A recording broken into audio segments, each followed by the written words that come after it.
Yes, thank you again to the organizers for having me. I kind of grew up going to CERC meetings, so it's such a pleasure to present for this group, even under virtual circumstances. But today I'll be talking about published work that's coming out of the lab on the role of K27M and K36M mutations and their effect on transposable elements. So as some of you may know, we first discover the K to M mutations in high-grade gliomas in 2012. So for this particular talk, I'll only focus on the K to M mutations. So the lysine 27 to methionine mutation was first found in high-grade gliomas occurring in mainly pediatric patients. It has been since identified in other malignancies, including acute myeloid leukemia. And we also discovered K36M mutation. This is in collaboration with Jacek Majewski's group, the K36M mutation in head and neck squamous cell carcinomas. And K36M has also been identified in chondroblastomas. So the central perturbation that these K to M mutation really affect is the cognate lysine methylation that they occur on. So for example, K27M really globally depletes K27 trimethylation, a repressive mark that this audience doesn't need any introduction to. And conversely, K36M also does the same thing, but to K36 methylation. And today I'll focus on K36 dimethylation. And these two marks are well known to be reciprocally antagonizing to each other. They mark different parts of the genome, and the methyltransferases have a preference to nucleosomes that do not have the other mark. So in order to investigate what these mutations are doing in a developmental model that wasn't as time-consuming and as technical as generating transgenic mice, we utilize a Drosophila system to overexpress these K to M mutations in the developing eye disc of the fly. And this is work done by Fly Labs, Paul Lasko, Martin Hasselblatt, and Margaret Shannon. And really what we notice is that these K to M mutations, both the K27M and K36M, resulted in severe eye defects. So the resulting eyes are underdeveloped and highly disorganized with respect to photoreceptor structures. And using immunofluorescence, we confirmed that these mutations were indeed depleting their cognate lysine methylation marks, such that K27M had very low levels of 27 methylation, and K36 had very low of K36 methylation. But what was more surprising is that we actually observed what seems to be reciprocal accumulation of the antagonistic marks. So K27M accumulated a dramatic amount of K36 dimethylation, whereas K36M accumulated K27 trimethylation. And this aberrant accumulation likely is contributing to the defects that we're seeing developmentally, as when we knock down some of the lysine methyltransferase components, we can effectively rescue this defect. So in K27M, when we knock down the lysine 36 methyltransferase ASH1, we were able to rescue the hypertrophy of the eye. And conversely, knockdown of EZH2 in K36M was able to rescue the defect of K36M.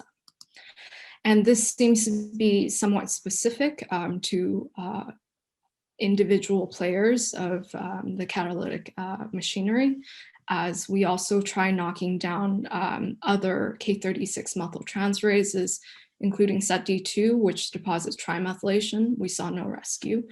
And NSD, which deposits K36 dimethylation. We also saw no rescue. So really to understand how these two mutations were causing this defect, we performed both transcriptomic and epigenomic analysis on these flies. And despite their seeming antagonistic effect on the epigenome, we actually saw great convergence in the transcriptomic signatures with respect to which genes are being upregulated and downregulated. So in both mutants, we actually saw prominent representation of piRNA biogenesis genes and other germline marker genes being aberrantly expressed in K27M and K36M. It was to a much greater magnitude in K27M compared to K36M. And also concordantly, they strongly downregulated various critical eye developmental factors. And this is likely due to the direct effect of these mutations have on K27 tri. So many of these are canonical PRC2 targets. And indeed, they were marked by K27 tri. So upon introduction of K27M at these eye-specific genes, we actually saw abnormal retention in the K27M fly. And conversely, at the aberrantly expressing germline genes, we saw kind of this depletion of K27 tri, which is consistent with their upregulation. So to examine how these mutations were affecting the crosstalk between these two reciprocal marks, we looked at, this is one single chromosome of the mutant fly. And in these eye discs, the wild type K27 tri forms kind of the expected punctate localization over repressed genes. Upon introduction of K27M, so these are represented as gain and losses tracks. As you can see, where you have the highest peaks, they really are retaining this mark.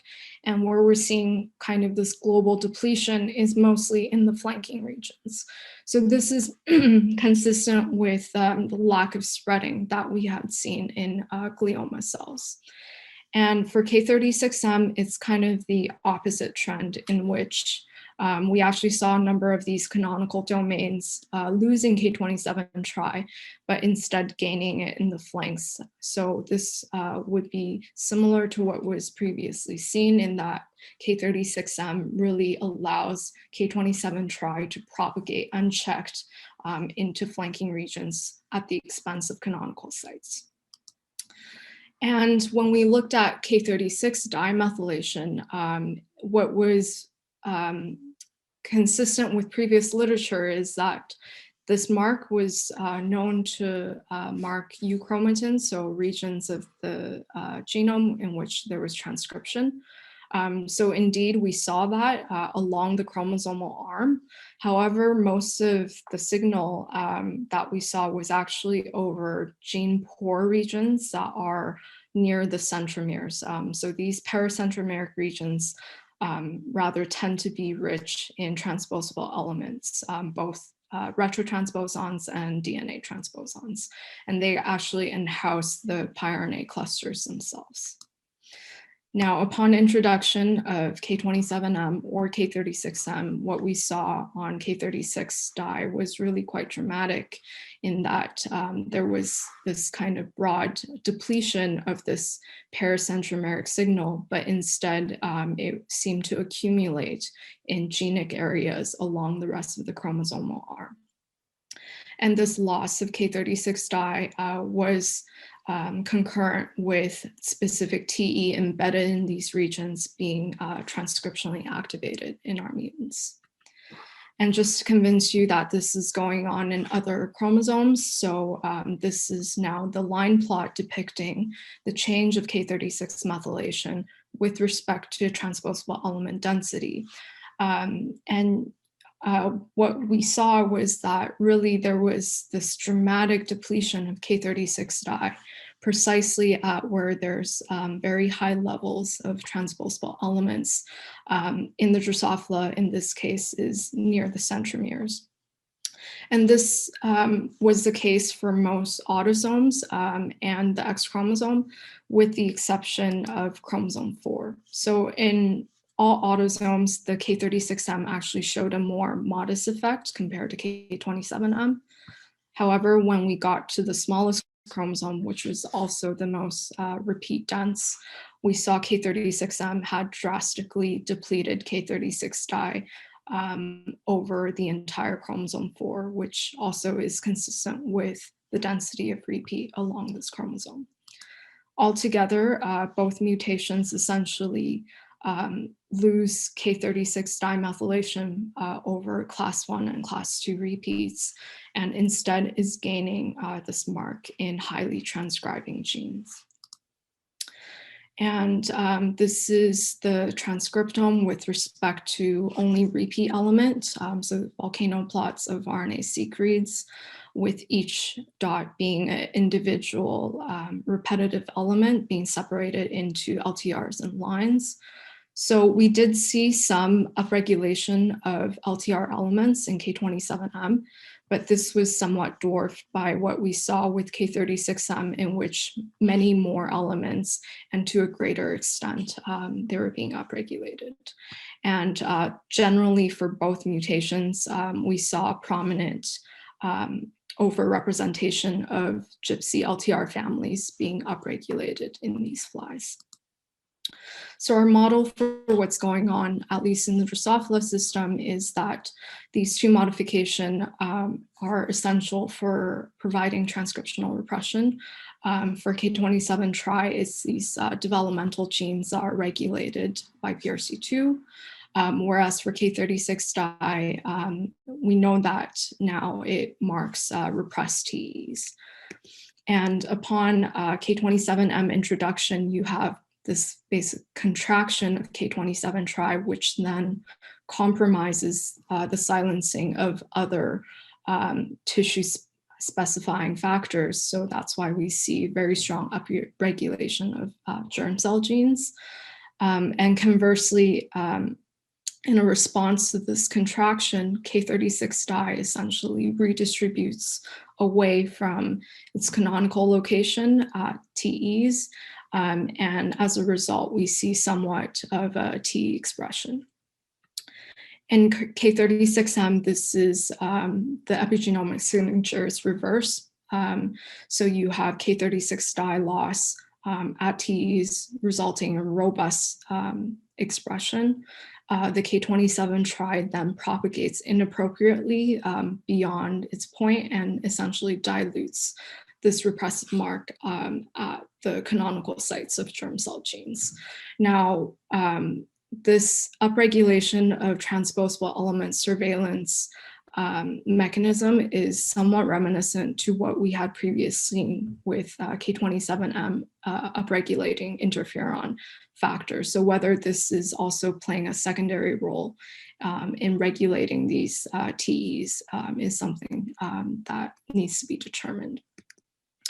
And this is just in close. We also looked at mammalian cells expressing K36M. So this is mesenchymal stem cells, as well as primary human chondroblastoma. And we're seeing the same signature in that these repetitive elements, mainly ERVs and lines, are being de-repressed in these systems. So we are now investigating this further. And so I'll end here and just thank everybody that contributed to the work, specifically Nada, who's been a great mentor, the Fly Labs, Paul Lasco, Martin Hasselblatt, and Margaret Shannon, and the co-first authors, Amel, Johannes, and Felice for doing great fly work, Chao for providing some informatic help, the rest of the lab, as well as the funding sources. And thank you so much for listening. It's fantastic. Thank you, Dr. Chen. We'll now open the floor for a few questions. So everyone can type it into the chat room, and I believe you already have one from Dr. Martin Hurst. So in essence, he's asking, is there evidence that the TE de-repression is functionally associated with oncogenesis? In the mammalian system, have you looked at MCPG associated with H3K36 dimethylation gain loss? So great questions, Martin. The T de-repression, we have not really linked it to oncogenesis yet. We kind of, so the funny thing about these flies is that a good proportion of them actually end up developing metastatic overgrowth in the eye, specifically the K27M flies. We haven't examined whether those flies that have the overgrowth have more expression of TEs. All we have right now are kind of correlations that is probably coupled to the epigenomic perturbation rather than the cancer aspect. But it's definitely something that we'll look into further. And with respect to the mammalian system, yes, that's something that we're actively working on in trying to understand whether K36 dimethylation is directly repressing or it's cross-talking with DNA methylation or K9 tri to upregulating these transposons. We have a number of other questions coming in. So Dr. Alan Underhill is asking about H3K9 trimethylation and H4K20 trimethylation, and whether you see something happening with those marks. Yes, we are working on this right now. That's literally like the experiments that we have ongoing. There is some preliminary suggestions with K9 tri showing shifts, but we kind of need to validate that in our various systems. But yes, I think there's a good reason to suspect that they'll be affected. Fantastic. So I think that in interest of time, we'll now let Dr. Jabado speak. So first of all, thank you for inviting me. It's always actually a challenge when you speak to your own, and I love this meeting, and being part of it has always been a highlight. I really hope that we could have the next one as a face-to-face, because there are limits to what virtual could give us. And thank you for your interest. I would like to thank Matt Lawrence for the gift of Carol. She's not a gift or anything, but it's a beauty. Any work that I present is actually not my work. It's really the brilliance of the student and the postdoc and the amazing collaborators that I've been so very lucky to have ever since I started my lab. And several of them are here. Jacek is share the histone discovery with us and has been working on how this is affecting the epigenome. So anything I say is something that is not only my work, but work that was done by the collective. And it's very important to kind of mention that from the beginning, and the very talented people.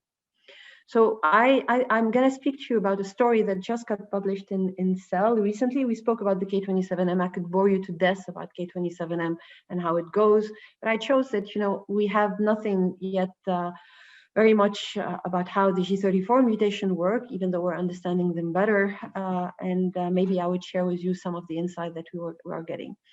I'm a Trekkie, I love Star Trek. And I thought that, with everything we're going from the Ice Age to the Stone Age, but now with all of those methods and techniques and the way we're integrating them and the different network that we're forming, I think we're going faster, and this is actually already leading. I need to mention that I was very happy to see that our oncohistone discovery, at the same time that the group of Susie Baker at St. Jude has been pointed as one of the milestone of in cancer discoveries for the last 20 years. And so what I'm going to tell you about is a direct effect of that. I'll start by the most important slide. The work that I'm going to be showing you is being done by the trainees and postdoc that I will be naming one, but in super close collaboration. This is really a joint effort from Claudia Kleinsman and myself. and we're equal partner in this. And I have to say that a lot of the slides are part of the slide that she had used in other presentations. So my role is to show you that oncohistone are associated with development. They're really development gone wrong. And actually, they're only able to mediate any oncogenicity when they are occurring in the given developmental windows. Too early, they kill. Too late, they don't matter. And it's really knowing when they matter and why they matter at that point that has been a huge subject in our lab. The G34 mutation are quite intriguing. G34R and V, any G34 mutation exclusively occurs in histone 3.3, meaning the non-canonical histone. And we now know that they need to be incorporated in the chromatin to exert their effect. And it's not like the K27M that could act in trans. And when they create brain tumors, the high-grade glioma that I study, there are a few things. They're always associated with ATRX and TP53, and they exclusively occur between 12 and 35 years of age, and exclusively in the cortex, in the temporoparietal cortex, and they account over there for 30% of the high-grade gliomas. The other thing is they have dismal prognosis, and when people look at them under the microscope, the pathologists were kind of fighting with each other because one of them was naming them neuronal tumors, and they were actually even part of the primitive neuroectodermal tumors, which is now completely, it's an obsolete entity, and we know it's more different molecular entities. And others were calling them gliomas because they have a dual feature of glial and neuronal component. A lot of misdiagnosis, but when you would do the analysis on the DNA methylation level, all of those tumors cluster under one umbrella, which is the high-grade glioma G34 using DNA methylation, unsupervised clustering. So this is really one molecular entity, but the phenotype with the expression of genes and proteins are more into the neuronal and the glial.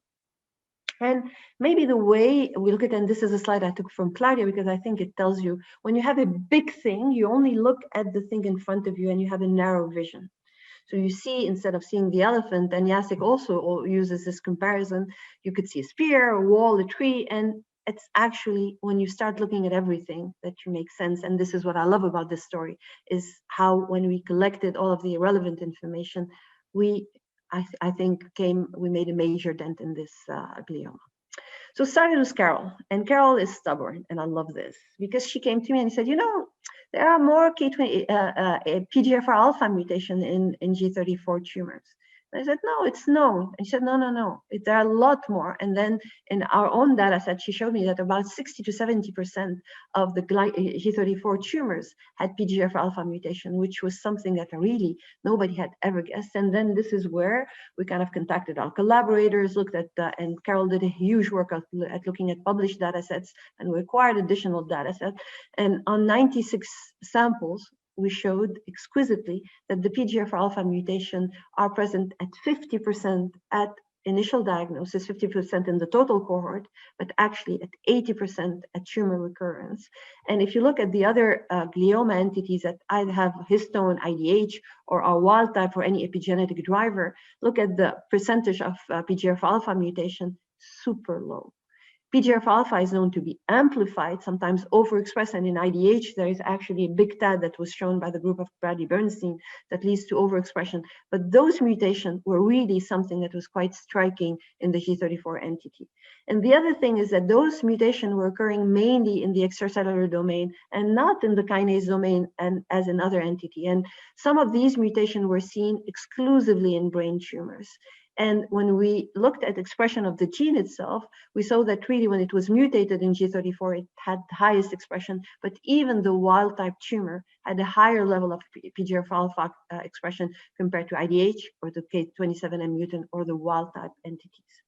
And we looked by immunohistochemistry whether this increased expression was leading to activation. We saw that in tumors that were initially wild type for the mutation and acquired it at recurrence, this increased expression led to activation of exquisitely of the MAP kinase pathway. So those mutations really were activating signaling pathways. And When we look at it, and this data, we had it forever, and we had tried to model the oncohistone with the help of Paolo Salomoni and Manab, who was a postdoc in that. If you look here, when you put G34 mutation, whether with ATRX and P53, with and without PGFR alpha wild type, look at the time it takes you to form a tumor. But look how fast you form tumor the moment you have PGFR alpha mutation, whether you have or you don't have G34. So it seems that G34 is a very poor oncogene, and PGFR alpha mutation are amazingly solid oncogene. So how can we reconcile the PGFR alpha and what's happening? And because we had been working with the group of Claudia and Celine, was amazing in that, the beautiful work that they've done in the Nature Genetics paper, where we kind of showed that a lot of the brain tumor that we study are stalled in their development. We had created kind of an atlas for the brain development. We tried to look at that. So what Celine and Claudia have been doing, and Maria and Michael Taylor's group on the other side in Toronto, is trying to create a kind of a map of the normal development in the brain. A map that we created on our own for the 3 locations that are of interest for us: the pons for K27M, the cortex for those G34, and the cerebellum for other mutation that and tumor that Michael is interested in. And what we've been trying to gather is information at the single cell level from very early developmental time points that were really not very well represented until recently in the literature, to just after birth. And we, Celine and Claudia, did an amazing work in compiling other data sets to create this kind of atlas in development, and this signature that would tell us potentially if this tumor resembled this or that within the developing brain. And you could look at the lineage markers, look at progression, and what we would do is take a pediatric brain tumor, take the RNA-seq at the bulk level and at the single cell level, and then project it and see what was the best fit. And this is exactly what Celine did in G34 when she got access to the transcriptome data of these tumors compared to the other histone mutant, IDH mutant, or wild type tumor. And we had our first surprise. What she showed exquisitely is that those tumors actually resembled more radial glia or inhibitory interneuron progenitors. Not excitory, it's a ventral forebrain. It's not the excitory neurons or the postnatal inhibitory neurons. It's really probably prenatal. And when you look at how you, in a normal developing brain, you create an interneuron from this radial glial cell in the ventral forebrain, what happens is either you commit to become an interneuron or you commit to become an oligodendrocyte progenitor. And if you are in the lateral ventricle, you go to the dorsal cortex, and this is where you become an excitory neuron. And in the interneuron, it's in the ventral forebrain, in those ganglionic eminences at E13.5 to E19 during mouse brain development. And they are specified by 2 transcription factors that are GSX2 and the DLX1 and 2. It's more than 2 transcription factor. And this is what specifies that you become an interneuron, because the moment you express those core transcription factor, you really actively suppress any possibility of those cells to go and differentiate into oligodendrocytes. And when we looked into the tumors that we had in the bulk RNA-seq for the G34, this is what we saw. Those transcription factors that really specify interneuron were highly expressed in those tumors. So that gave us more confidence that maybe we were seeing a real interneuron progenitor signature. And this complicated slide was done by Carol with the help of Celine, where we're compiling 3 things. We're compiling the level of K27 acetylation here, the level of K27 trimethylation, and the transcriptome data. And the bubbles that you see, the color is when it's expressed, and the higher expression, the bigger the bubble. And this is where we saw that really any cell in the G34 tumors, the DLX and the GSX2 really were pasted with K27 acetylation, meaning open chromatin and expressed and had the higher expression. OLIG2 is a known marker of oligodendrocyte differentiation, and this one has been shown previously in our first paper with Stefan Pister that it was DNA methylated. Probably this is something of specifying the origin. So The GSX2 and the X1 and 2 specify your interneuron. We further showed that really we had in the transcription factor and the core transcription factor and the pseudo time was one of normal forebrain interneuron lineage in those tumors, and that they were actually stuck very early on, because the genes that were upregulated in G34R and B were mainly core transcription factor that were specific to radial glia, which is the progenitor, and to interneuron progenitor. And anything that had to do with more mature interneuron were repressed, were not expressed. So interneuron not progressing to more interneuron progenitors stuck in their development. So, okay. When we looked at our brain atlas, DLX1 and 2 and GSX2 beautifully go with the interneuron progenitor, as I'm telling you, but PDGFR alpha is never expressed that. And actually, PDGFR alpha is a real marker or OPC of oligodendroglial progenitor cells. And how can we have those two getting expressed together? How can we reconcile that? And this is where you need other people. We thought about chromatin architecture. I've had Hi-C data for more than 7 years now. We were looking at this data and not making sense of it. And then when we had a pointed question, and this was a question that was asked by Shihad, Shreya, and Carol in my lab, what is it that's happening at that level? We hit one major answer. When we looked at the PDGFR alpha, we saw that it was exquisitely located where? Right next to the JSX2 that specify those interneurons. And when we looked at the enhancers and that are pasted with K27 acetylation that really specify G34 tumor, the highest enhancer that came were PDGFR alpha and this HS687, which is actually the promoter that leads to the expression of the enhancer that leads to the expression of GSX2 during development. And when we looked at ChIP-seq data that we had acquired on those G34 tumors, IDH and SETD2 and wild-type tumor, what you could exquisitely see is that the PDGFR alpha is really very highly painted with acetylation, as is GSX2, and as is this enhancer exclusively in the G34R and V tumors. And what we know is that when you have this enhancer active, it really drives the expression of GSX2 during this embryonic days. And when we looked at the Hi-C data that we had in our lab, Jihad showed that really there was increased interaction within the TAD that's known to anchor PDGFR alpha to another promoter and lead to its expression in IDH, but this is increased interaction within this TAD. And this was really specific to the G34 tumor because they were not present in IDH and not present in wild type. And actually, they were never present in any other high-grade glioma. Here I'm showing the wild type, but we did it on many other wild type and on K27M mutant tumor.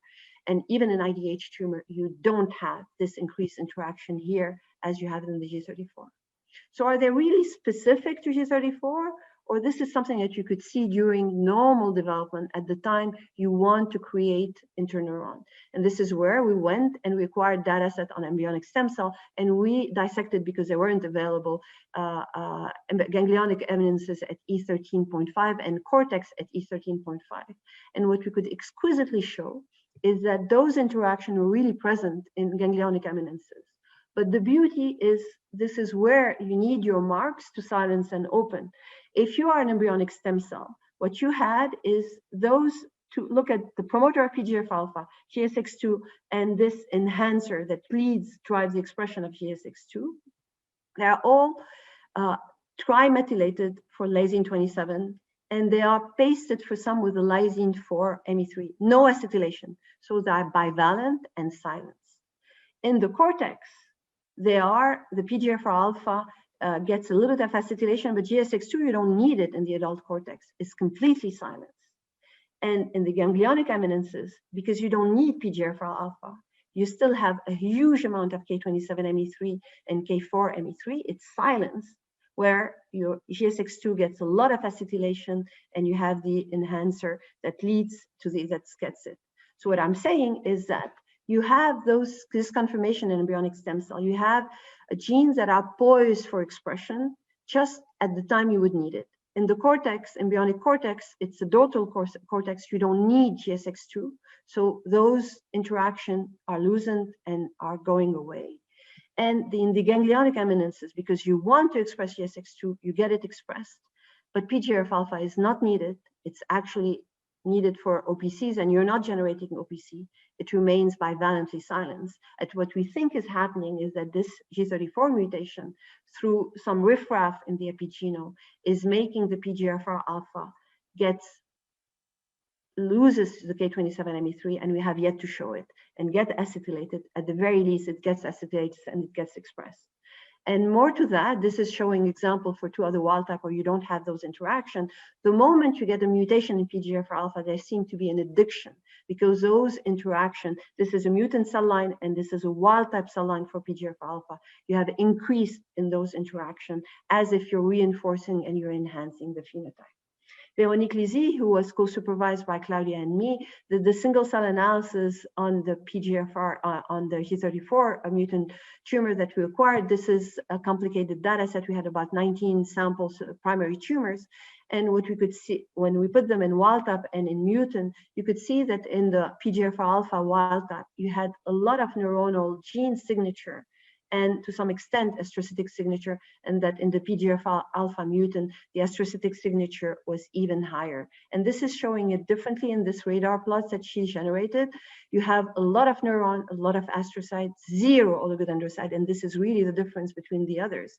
The reason why, you cannot become an oligodendrocyte if you have GSX2 DLX1 program. It's actively repressing, and this is a work of Ken Campbell at Cincinnati. He showed that when you have those transcription factor, you actively repress any oligodendroglial progenitor differentiation. But even if they express neuronal and astrocytic, and they jointly co-express them, this is abnormal. This is not a normal astrocyte and not a normal neuronal cells, because they have this joint co-expression that's never seen in a normal fetal brain. So those are interneurons that are aberrantly expressing astrocytic signature. And what we think is happening is this is probably promoted by the PGF alpha signaling pathway, because the MAP kinase signaling pathway is known to promote gliogenesis.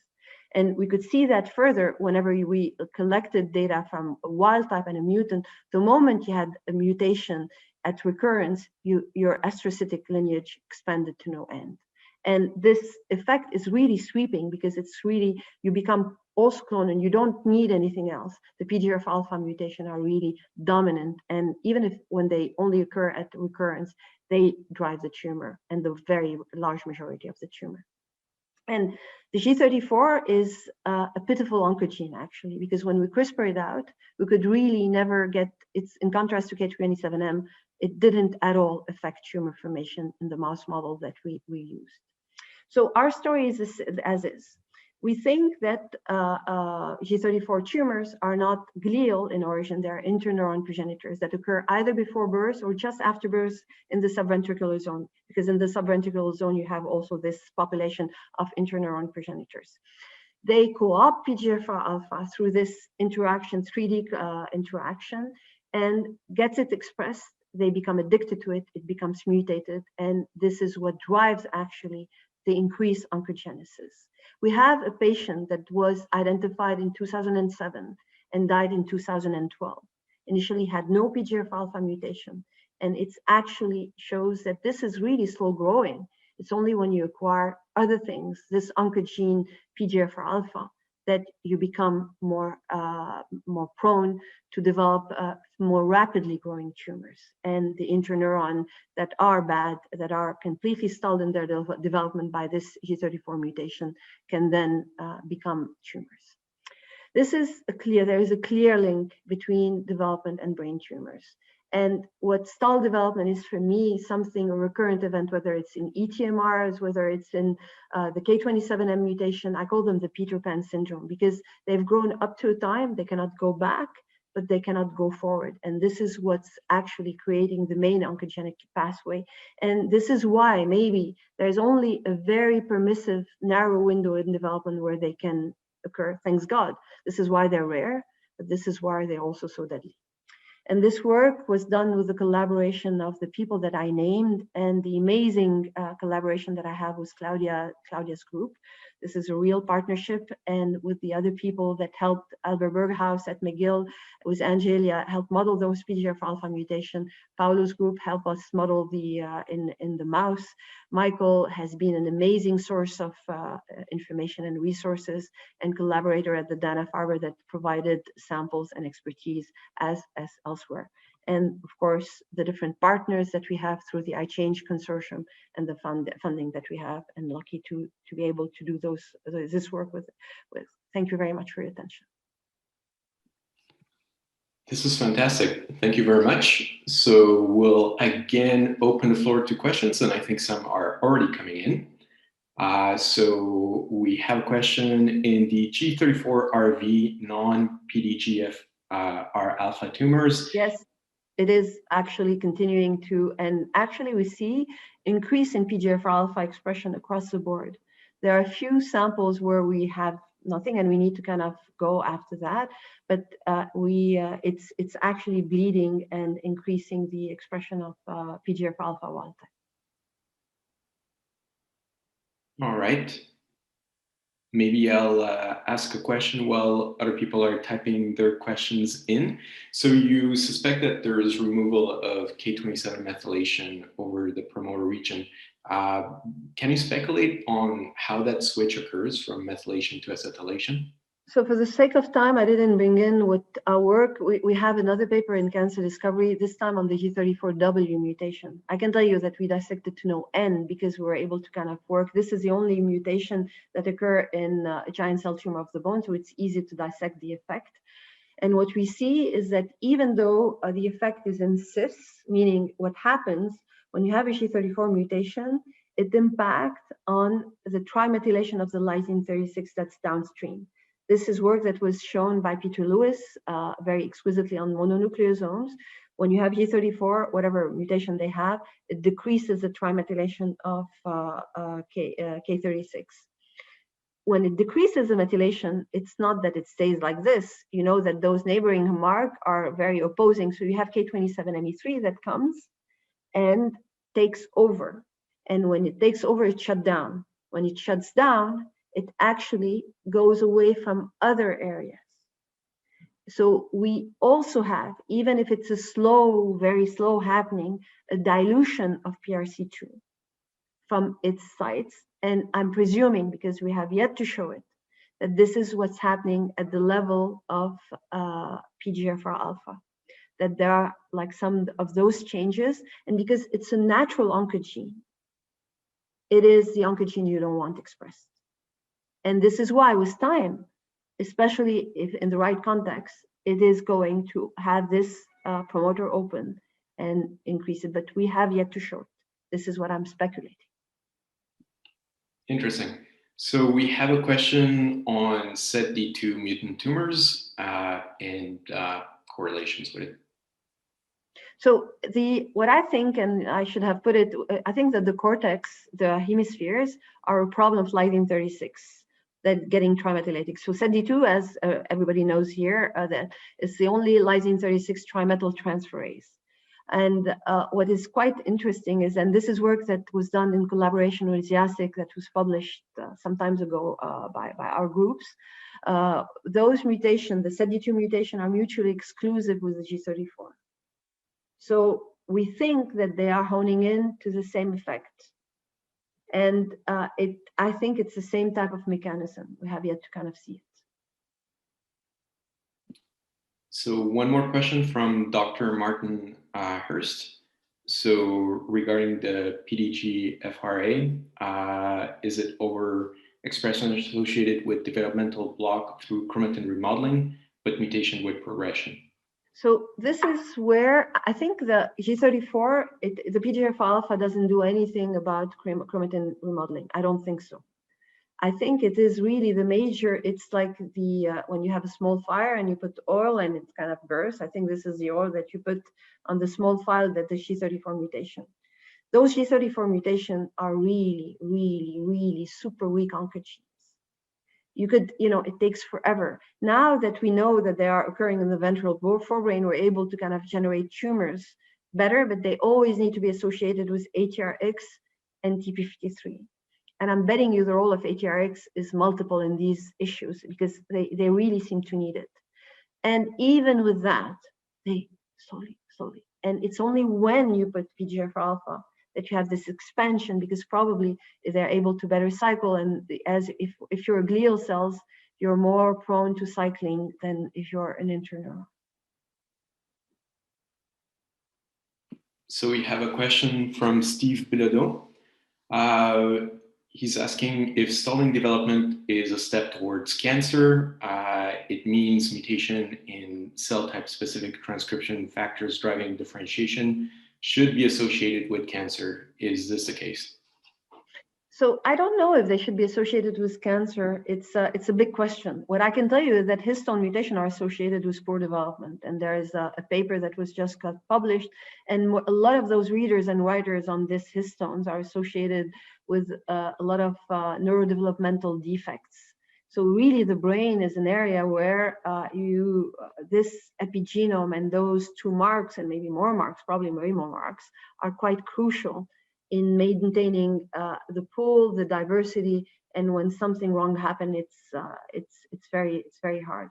The core transcription factor, I'm not aware that if you have a GSX2 that's mutated and you can't specify interneurons, it's going to be a different story.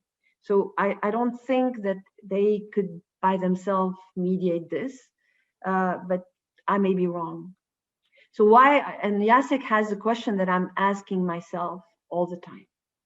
So there is something super intriguing about those mutations in the extracellular domain. They're really specific to brain tumors, to gliomas. They're barely seen anywhere else. And those mutations in the tumors, and I'm speaking of not one tumor, but every single tumor that we've studied, even though it's PGFR alpha and you could potentially activate the RAS and the AKT pathway, zero activation of the AKT pathway. It's mainly the RAS pathway that activated. Whereas the kinase domain mutation activate both. I don't know if this is a link.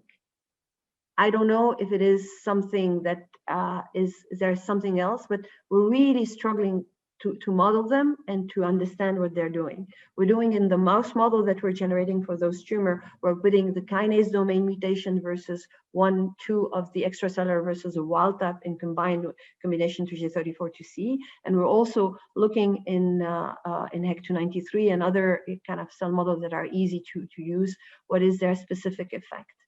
I think, and there is a paper that showed that really they increase signaling because they are more resistant to endocytosis and the current inhibitor do not work. I don't know why. I don't know why they get selected outside. This is also a question that I'm trying to answer. So we have a question from Dr. Lawrence. So yes, so do those observations present thoughts for you on novel therapy for this cancer? Of course, PGFR alpha is something that I can target. As I said, now we know that the current available PGFR alpha inhibitor, even the next generation, are not as effective as we would like them, but they're seeming to hone in on the MAP kinase pathway. And the MAP kinase pathway, there are a lot of inhibitors. So I'm really trying to appetize people to use MEK inhibitors in the context of G34 mutation. So yes and yes. And maybe blocking antibody for the PGFR alpha because they are in the extracellular domain. I don't know.